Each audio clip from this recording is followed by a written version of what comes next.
Karena sholat yang sempurna itu cerminan daripada wudunya yang sempurna, ya. Maka cerminan sholat yang sempurna itu dia punya karakter yang sempurna, ya. Karakternya itu pasti baik, ya. Dia punya perilaku baik, dia punya tutur kata baik, dia punya perbuatan dia baik. Ini cerminan daripada sholat yang sempurna, ya. Karena memang ujar Allah, aqimis salata, ya, annas salata tanha anil fahsya'i wal munkar, ya. Dirikanlah salat, karena sesungguhnya salat itu, ya, apabila dilaksanakan dengan sesempurna mungkin, dengan sebaik-baik mungkin, dengan penuh penghormatan, merasa ini panggilan dari Allah, selalu mengutamakannya, mendahulukannya dengan rasa, ya, bahagia, dengan penuh penghormatan untuk Allah Subhanahu wa taala, tanha 'anil fahsya'i wal munkar. Itu salat akan membentengi kita. Percaya kapian itu? Ini Allah yang menyampaikan. Salat itu akan membentengi kita. Kita di dunianya saja sudah dibentengi, dipagar oleh salat itu, supaya tangan kita ini tidak jatuh kepada perbuatan yang buruk, perbuatan yang kotor. Mulut kita dijaga oleh salat tadi, agar supaya mulut kita kada pandiran yang keji, pandiran yang kotor, pandiran yang malaya'nih, tidak ada manfaatnya. Perilaku kita, gawian kita, aktivitas kita selalu diingatkan mana yang baik, mana yang buruk. Itu kada boleh, jangan ikam umpat-umpatan, jangan ikam masuk ke situ, jangan. Itu solat menjaga kita. Bayangkan, ya, tanha anil fahsya'i wal munkar, perbuatan keji, perbuatan munkar yang pada umumnya itu terkeluar daripada setiap individu manusia, tapi tidak semuanya manusia, ya. Ada orang-orang yang memang spesial, yang apabila peduli dengan haknya Allah, maka Allah akan lindungi dia dengan solat tersebut. Allahu Akbar. Makanya tidak heran dalam kitab, ya, dalam kitab bagus kitabnya ini, Khosaisul Ummah Muhammadiyah. Di situ ada, saya dapatkan sebuah hadis dari Abi Hurairah radhiyallahu taala anhu, diriwayatkan oleh Imam Tirmidzi dan periwayatnya kuat, thiqah. Ya, di situ dinyatakan oleh Rasul sallallahu alaihi wasallam berkaitan dengan pentingnya salat, ya. Karena seseorang itu apabila menjadi kebiasaan, menjadi makanan, ya, salat tadi itu, maka besok ketika berada di di alam barzah, di alam kubur, dia pun akan melakukan hal yang sama. Ketujuh beribadah, karena dalam kubur masih bisa beribadah, lain dengan di alam akhirat udah nggak bisa lagi ibadah, dia hanya untuk memetik saja hasil daripada perbuatan ibadahnya. Kalau di alam kubur masih bisa, wa yub'ats ala ma mata alaih, ya, dia akan dibangkit, itu akan membawa yang menjadi kebiasaannya dia semasa di dunianya, yang kebiasaan di dunia akan terbawa ketika matinya, ya. Luar biasa.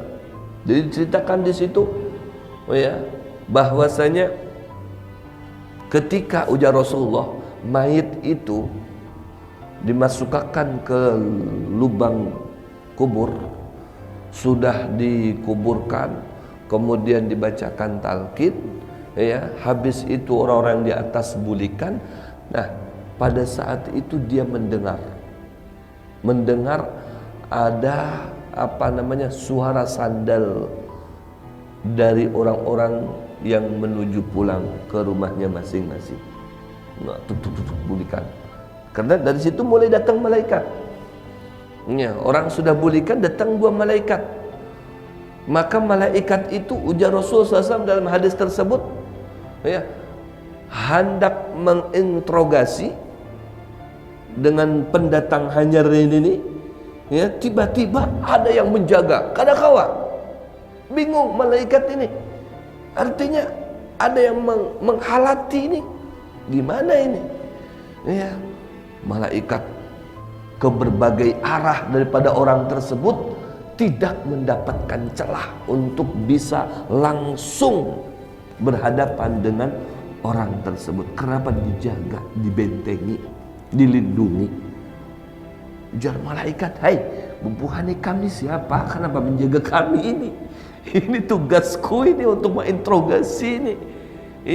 Ini tugasku, kenapa? Ini gawianku, kamu cegah. Ada apa ini kamu, bubuhani kamu ini mencegah kami ini? Ya, menjaga orang ini kenapa? Maaf, ujar yang beberapa menjaganya tadi itu ada yang bepada, kami ini ya katai ya jelmaan daripada sembahyangnya Sidin, ya jelmaan daripada zakatnya Sidin. Jar, kami jelmaan daripada Al-Qur'annya. Masya Allah, kami pun sama dengan dingsana kami kada memberi kesempatan kepada pian untuk langsung berdapat dengan bos kami, dengan klien kami. Dah, ya, kami bertanggung jawab atas apa yang dilakukan oleh klien kami. Ya, jadi pian berhadapan dengan kami aja. Malaikat nih, pian ditakutinya aku jelmaan daripada puasa Sidin. Aku jelmaan daripada amal soleh Sidin, ya, zikir Sidin, solawat Sidin, semuanya itu menjaganya, melindunginya. Tidak ada celah untuk langsung bisa berhadapan dengan orang tersebut. Ini Rasulullah yang berpandai, karena dijagainya sama jelmaan-jelmaan amal solehnya, ibadahnya. Duduklah orang tersebut, duduk. Di saat duduk, malaikat dari jauh bertanya, hai fulan, bagaimana tanggapanmu dengan orang yang pian lihat tuh ada di hadapan pian? Masya Allah, melihat senyum orang tadi begitu, lihat ada orang di hadapannya senyum, luar biasa. Ujar orang tadi, wahai malaikat, izinkan saya untuk sembahyang berdahulu. Hanya saya ini menjawab pertanyaan pian. Pertanyaannya sudah ada, cuman sebelum ulun menjawab, beriakan kesempatan ulun sembahyang berdahulu. Karena orang ini katuju sembahyang semasa di dunianya, katuju benar selain daripada sembahyang 5 waktu, katuju duha, katuju tahajud, katuju witir. Makanya sembahyang dulu akulah, kebiasaannya sembahyang. Ujar Rasulullah, kalau orang itu kebiasaannya baca Al-Quran, hadangis tomatlah ulun baca Quran sedikit barang, habis itu ulun jawab. Amunnya berzikir nak kayak itu juga stomat katalah ulun berzikir berdahulu nak kenan batu hanya ulun jawab. Amunnya salawat nak kayak itu juga tergantung tadi itu nah kebiasaan semasa di dunianya. Karena ini yang dicontohkan ini katujunya sembahyang. Maka sembahyang aku sembahyang dulu 2 rakaat barangnya katanya. Biasa kami ini. Ya, sudah jadi malaikat. Ya, kamu kerjakan sembahyang itu. Imbah pada sembahyang hanya dijawab, wahai malaikat, siapa nang kada tahu orang di hadapan itu? Beliau itu adalah pembimbing kami, pengayom kami, yang menuntun kami menuju jalan yang bujur, yang telah mengeluarkan kami dari tempat gelap gulita menuju terang benderang, yang telah mengantarkan kami ke tempat saat sekarang ini penuh dengan kenikmatan. Kau melihat Sidin, siapa kau? Beliau yaitu Sayyiduna Muhammad SAW, Nabi kami. Ternyata memang Rasulullah pun hadir pada saat itu. Luar biasa. Itu adalah Nabiullah, Rasulullah, utusannya Allah, pembimbing kami, pengayom kami, wahai malaikat.